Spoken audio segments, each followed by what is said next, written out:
नमस्कार, कानून और हम कार्यक्रम में आपका स्वागत है। दर्शकों, आज हम चर्चा करेंगे एक बेहद संवेदनशील कानून की, जो बाल उत्पीड़न, बाल पोर्नोग्राफी, बाल शोषण से संबंधित है। आज इस विशेष चर्चा पर हमने आमंत्रित किया है अधिवक्ता कृष्ण मोहन झा जी को, जो कि पॉक्सो के विशेषज्ञ हैं तथा बाल जो कानून है उसके भी विशेषज्ञ अधिवक्ता हैं। आप हमारे स्टूडियो में आए, आपका बहुत बहुत स्वागत। आज हम चर्चा करेंगे बाल शोषण से संबंधित, बाल उत्पीड़न से संबंधित जो ये कानून है उसको पॉक्सो कानून कहा जाता है, prevention of children from sexual offences. आज हम जानना चाहेंगे कृष्ण मोहन झा जी से कि ये जो कानून है वो पॉक्सो कानून किस लिए बनाया गया। जी, सबसे पहले तो बहुत बहुत धन्यवाद आपका कि आप जैसे प्रख्यात समाज सेविका ने आज इस ज्वलंत मुद्दे पर बात करने के लिए मुझे बुलाया, मुझे अपनी शब्दों को रखने का मौका दिया। देखिए, बहुत ही अहम विषय है जी और काफी ज्वलनशील मुद्दा है। ये जो पॉक्सो कानून है, prevention of children from sexual offences, 2012 में यह कानून लाया गया। निर्भया कांड के बाद इस देश में एक ऐसे कानून की शिद्दत से जरूरत महसूस की गई जिनसे बच्चों का लैंगिक अपराधों से संरक्षण हो सके। जी ये कानून बहुत सारी विशेषताओं से भरा हुआ कानून है, जिसमें लैंगिक अपराधों से ग्रसित होने वाले बच्चों के संपूर्णता का पूर्ण ध्यान दिया गया।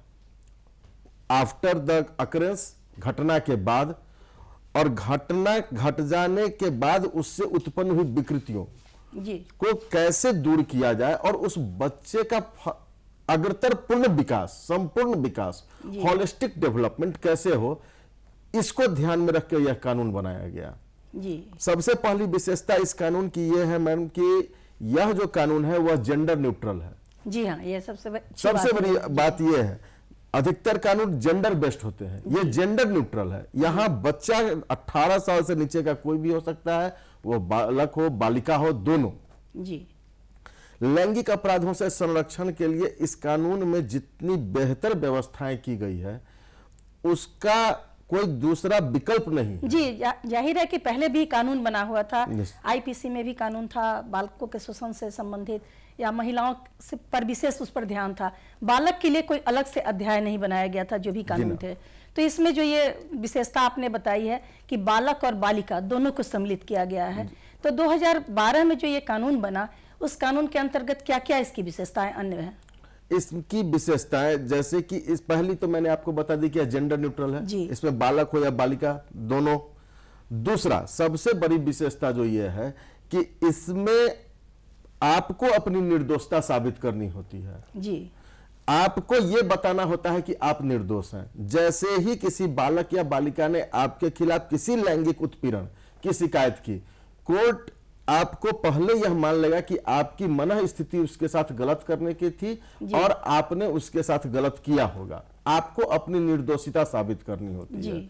दूसरा, आफ्टर द अकरेंस जो हम लोग कहते हैं कि सेकंड पार्ट, जो उस विक्टिमाइज्ड चाइल्ड है, जो भी विक्टिमाइज्ड चाइल्ड है, जो भी पीड़ित बच्चा या बच्ची जो भी है, उसके केयर की संपूर्ण व्यवस्था की गई है।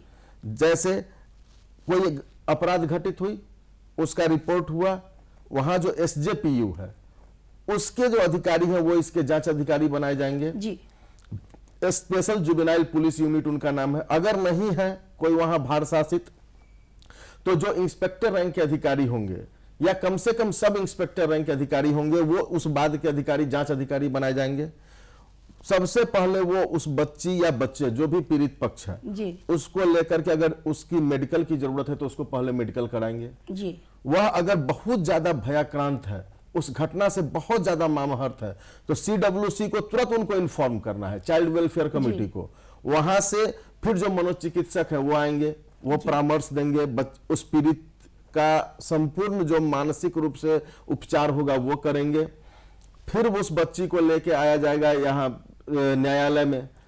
सबसे बड़ी चीज कि इस एक्ट में चाहे सजा 3 साल हो, चाहे सजा आजीवन कारावास हो, उसके संचालन के लिए विशेष कोर्ट का प्रावधान है, जो कि सेशन कोर्ट है।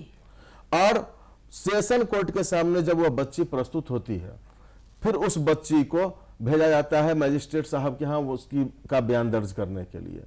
वहां भी अगर मजिस्ट्रेट साहब को यह लगता है, वह भी एक महिला मजिस्ट्रेट होती हैं जी, उनको अगर ऐसा महसूस होता है कि बच्ची अभी भी ट्रामा में है, वह अभी भी काफी ज्यादा डरी हुई है, या बच्चा अभी भी काफी डरा हुआ है, तो वो पुनः परामर्श के लिए उसको भेज सकती है परामर्शी के पास। इसमें कंपनसेशन की व्यवस्था है। जी, ये कंपनसेशन की व्यवस्था, ये तो बहुत अच्छी व्यवस्था है। ये जानना चाहेंगे हमारे दर्शक की बहुत सा अपराध अनजाने भी हो जाता है, तो ये लैंगिक उत्पीड़न हम किसे कहेंगे, क्योंकि इस कानून के अंतर्गत इसकी सारी व्याख्या बहुत विस्तार से दी गई है। तो क्या है ये बच्चों का कैसे शोषण होता है, कैसा उत्पीड़न होता है जिसके कारण कानून की शरण में जाना पड़ता है? जी, देखा जाए लैंगिक उत्पीड़न को 3 भागों में बांटा गया इस कानून के तहत। पहला कि यदि आप किसी बच्चे या बच्ची के साथ उसके प्राइवेट पार्ट में, जो भी उनके प्राइवेट पार्ट कहे गए हैं, आइदर उसके पेनिस हो, उनका एनस हो, वेजाइना हो, या अदर भी प्राइवेट मेल या फीमेल जो भी ऑर्गन हो, उसमें यदि आप कुछ भी पेनिट्रेशन करते हैं जी, आइदर वहां तक अपने माउथ को भी ले जाते हैं, तो वो पेनिट्रेटिव सेक्सुअल असॉल्ट कहलाता है जी। और उसमें फिर 2 पार्ट बनाया गया। उसके लिए सजा का प्रावधान धारा 4 में है जी। अगर ऐसा काम 12 वर्ष से कम उम्र के बच्चे या बच्चियों के साथ होगा तो वह धारा 6 पॉक्सो एक्ट के अंतर्गत दंडनीय होगा जी। किसी पुलिस वाले के द्वारा किया जाएगा, धारा 6 पॉक्सो एक्ट के अंतर्गत दंडनीय होगा।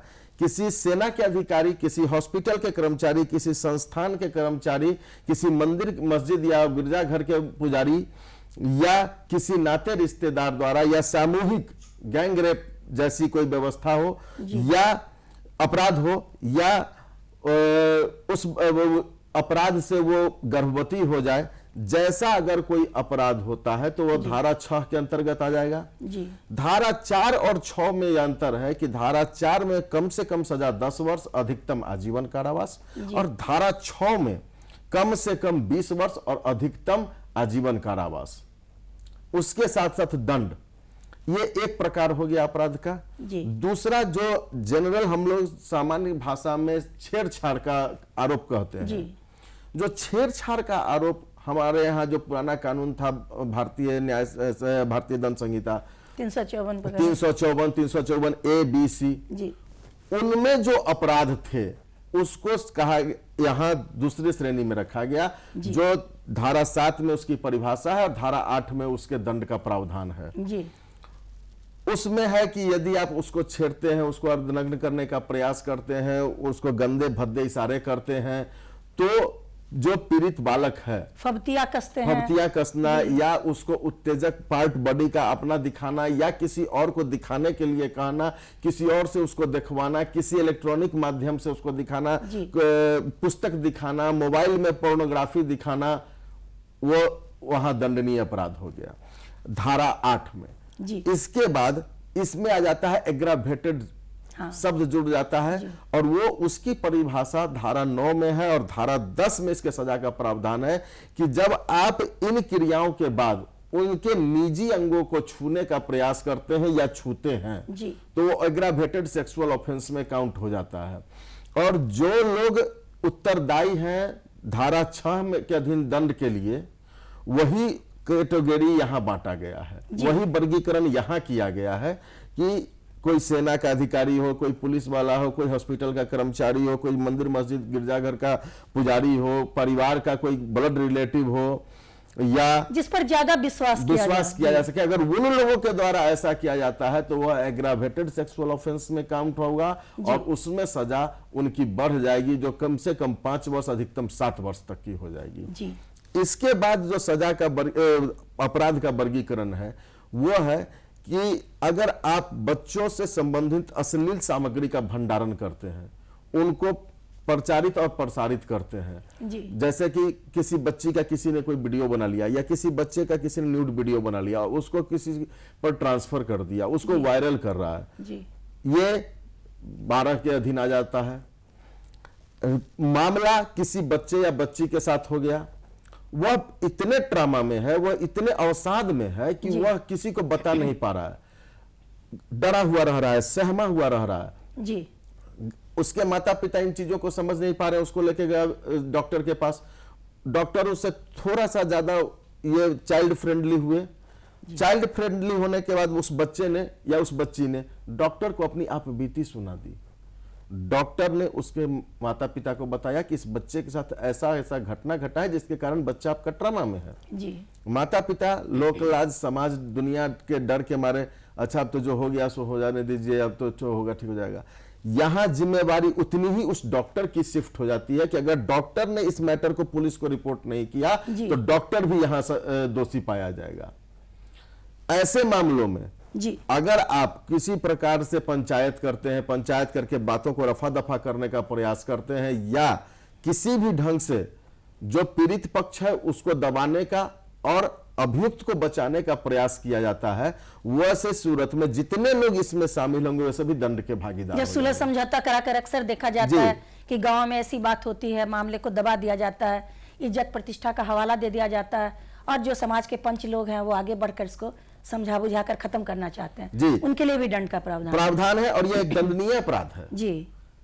ये एक दंडनीय अपराध है जी। यहाँ निश्चित रूप से ऐसे मामलों का पुलिस में रिपोर्ट होना अति आवश्यक है, ताकि बच्चों, इस एक्ट को डिजाइन करने के पीछे जो लेजिस्लेचर थे उनका यह थॉट था कि आज का सुरक्षित बच्चा कल का बेहतर भविष्य और बेहतर और तरक्की किया हुआ भारत है। जी बिल्कुल। इसी थॉट के साथ अब जो व्यक्ति ऐसे क्रियाओं में लिप्त होते हैं, बच्चों के साथ गलत हरकत करते हैं जी। ऐसी मानसिकता को कहते हैं पीडोफिलिया जी।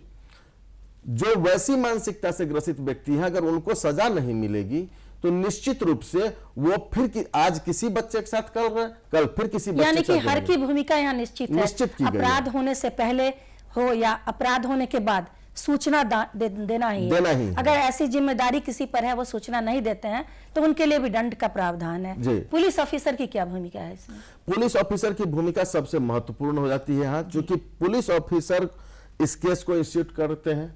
उसके बाद वो पीड़ित पक्ष जो कोई भी है, बालक है बालिका है, उसको लेकर के सबसे पहले वो उनका ड्यूटी है कि अगर वह मेडिकल नीड में है, जैसे उसके साथ अगर पेनिट्रेटिव सेक्सुअल असॉल्ट हुआ है तो तुरंत का तुरंत उसका मेडिकल जांच करावे।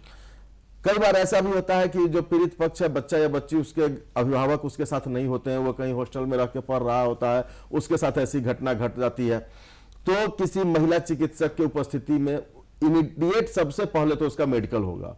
मेडिकल कराने के बाद वो पुलिस अधिकारी ही इस चीज को समझेंगे। अगर वह पीड़ित पक्ष बच्ची है तो महिला पुलिस अधिकारी होंगी, अगर पीड़ित पक्ष बच्चा है, लड़का है, तो वो पुलिस पदाधिकारी जो है वो पुरुष होंगे। वो इस चीज की संभावना को तलाशेंगे कि इस बच्चे को कितनी ज्यादा मानसिक परामर्श की आवश्यकता है जी। तत्काल वो CWC को उनको इन्फॉर्म करना है। जैसे FIR उनके यहाँ लॉन्च हुआ, उनको सबसे पहला इसकी एक कॉपी CWC को भेजनी है और FIR को भेजना है सेशन कोर्ट में।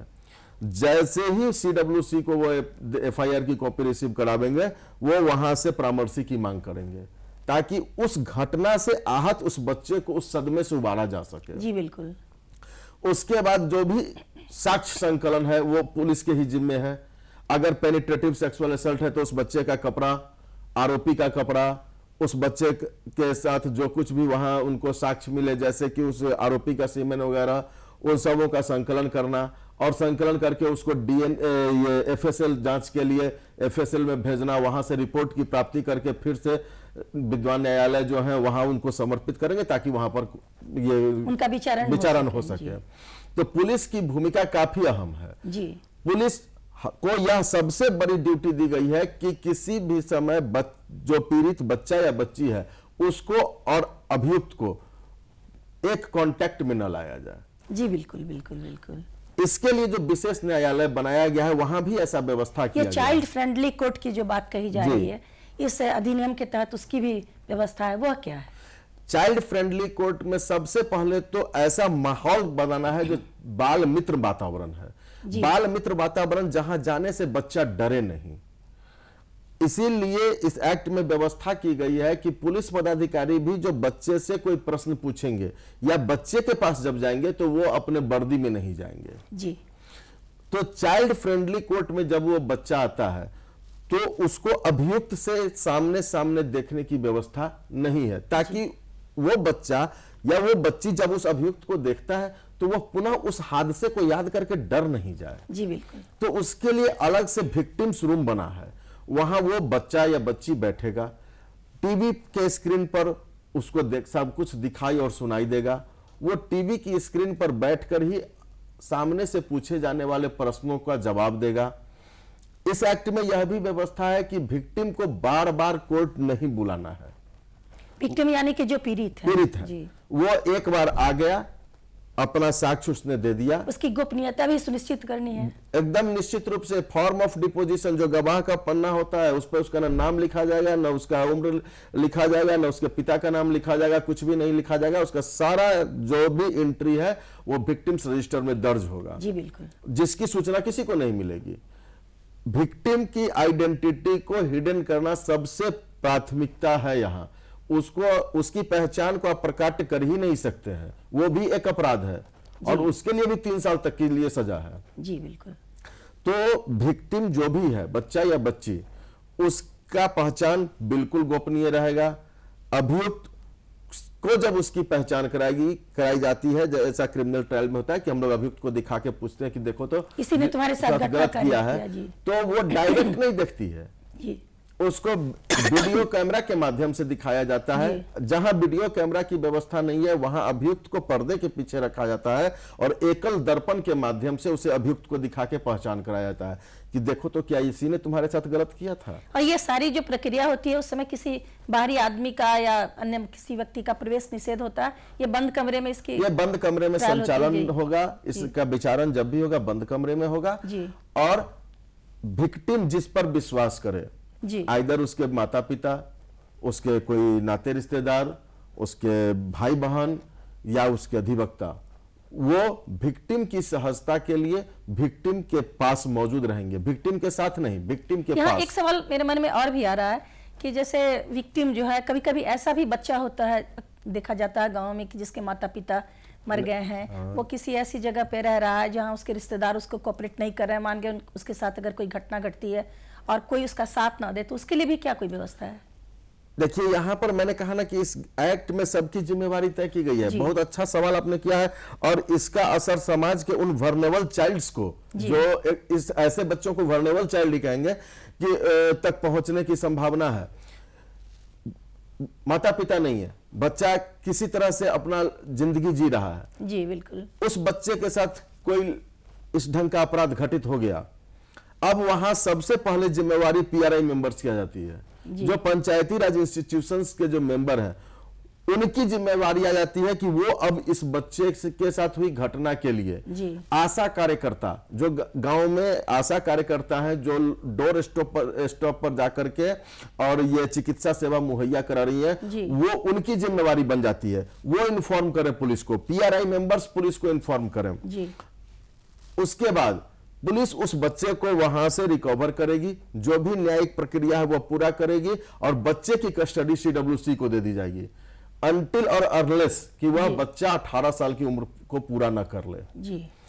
और उसके साथ हुई घटना की जब न्यायालय में पुष्टि हो जाती है, आरोपी को सजा हो जाती है, फिर न्यायालय से जो मिलने वाला उसका जो प्रतिकर है, जो कंपनसेशन अमाउंट है, वह उसको मिल जाएगा, जिससे कि वह भविष्य में अपना जीवन यापन कर सकेगा। तो ये कंपनसेशन की मांग कौन करेगा? जो जैसे उस बच्चे के साथ जो उसके अभिभावक हैं तो वो कर सकते हैं, या एनजीओ के कोई सदस्य उनको आगे बढ़ा रहे हैं तो वो कर सकते हैं, और ये पंचायती राज व्यवस्था के भी जो भी सदस्यगण है जो उस बात को उजागर करते हैं, तो वो क्या लिखित एप्लीकेशन देंगे ताकि कंपनसेशन मिल सके?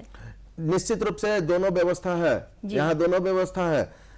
आप उस बच्चे की मदद के लिए वहाँ विशेष लोक अभियोजक है जी, उनको वे आवेदन देंगे कि तत्काल इसको प्रतिकर की जरूरत है, विद्वान न्यायालय उसका स्क्रूटनाइज करेगा कि हाँ भाई इस बच्चे को तत्काल प्रतिकर की जरूरत है या इसको सीडब्ल्यूसी के हवाले कर दिया जाए। वो अगर उसको सीडब्ल्यूसी के हवाले करते हैं, आरोपी को सजा होती है, तो सजा के साथ ही जी जो न्याय की जजमेंट की जो कॉपी है, न्याय निर्णय की जो प्रति होती है, उसी में यह उल्लेख कर दिया जाता है कि इस बच्चे के साथ ऐसा ऐसा ऐसा अपराध हुआ था, और चूंकि यह बच्चा वर्नेबल चाइल्ड है, इसको फ्यूचर रेफरेंस के लिए, भविष्य की जरूरतों को पूरा करने के लिए और इसके रिहेबिलिटेशन के लिए जी इतने लाख रुपए की आवश्यकता है इसे अविलंब भुगतान करें।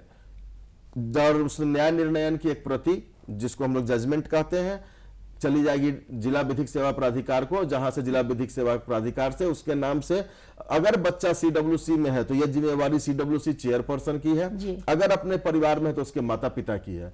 वो उसका अकाउंट खुलेगा और उसके अकाउंट में उतना पैसा ट्रांसफर हो जाएगा जो उसके 18 वर्ष के होने के बाद उसको मिल जाएगा। एक चीज और बताएंगे, चाइल्ड पोर्नोग्राफी क्या है? क्योंकि बहुत सारे लोग ये नहीं जानते कि बच्चों की अश्लील तस्वीर खींचना, या ऐसे भी होता है कि कभी कभी आप देखेंगे कि बच्चे को गलत ढंग से भी सहला रहे हैं, छू रहे हैं, या कुछ गलत उसके साथ कर रहे हैं, उसकी भी तस्वीरों का प्रसारण कर रहे हैं और ये समझ नहीं पा रहे हैं कि ये गलत है। और चाइल्ड पोर्नोग्राफी तो सबसे बड़ा गंभीर अपराध है। अभी अगर भारत देश में अगर 1 लाख से ज़्यादा बच्चों के साथ कोई उत्पीड़न हो रहा है तो उसमें 50% जो है, 50 लाख मामले जो हैं वो ये चाइल्ड उत्पीड़न के आते हैं, पोर्नोग्राफी के आते हैं। तो ये चाइल्ड पोर्नोग्राफी है क्या और ये कैसे अपराध है? देखिए, चाइल्ड पोर्नोग्राफी जो वर्तमान परिप्रेक्ष्य है उसमें बालकों के साथ लैंगिक अपराध की शुरुआत कह सकते हैं हम, या कह सकते हैं कि ये जड़ यही है जी। ये चाइल्ड पोर्नोग्राफी को हम लोग कह सकते हैं कि ये जड़ है बच्चों के साथ होने वाले लैंगिक अपराधों की। कुछ लोगों की ऐसी विकृत मानसिकता होती है कि वो बच्चों का न्यूड वीडियो बनाते हैं, जो बच्चे इस चीज को समझ नहीं रहे हैं। और इसीलिए आपने देखा होगा कि अभी ज्यादातर विद्यालयों में गुड टच बैड टच बच्चों को सिखाया जा रहा है। उनके वॉल पर पेंटिंग करके उनको बताया जा रहा है कि क्या गुड टच है, क्या बैड टच है। ऐसी स्थिति में बच्चों से संबंधित कोई भी अश्लील सामग्री का भंडारण, उसका प्रसारण, दोनों इस एक्ट में एक दंडनीय अपराध है, जिसमें सजा का प्रावधान है 3 साल तक। और पाश्चात्यवर्ती अगर दोबारा आप उसमें पकड़े जाते हैं तो minimum 5 years extended to 7 years तक सजा का प्रावधान है। उसमें चाहे आप किसी बच्चे को कोई अश्लील फोटो दिखाएं, किसी बच्चे को अपनी अश्लील मुद्रा दिखाएं, किसी बच्चे को अश्लील मुद्रा किसी और को दिखाने के लिए कहें, उसका वैसा फोटो खींच लें, उसका वैसा वीडियो बना लें, या कोई और पोर्न वीडियो या फोटो या न्यूड फोटो उस बच्चे को दिखलाते हैं, यह सारा उसमें दंडनीय अपराध है।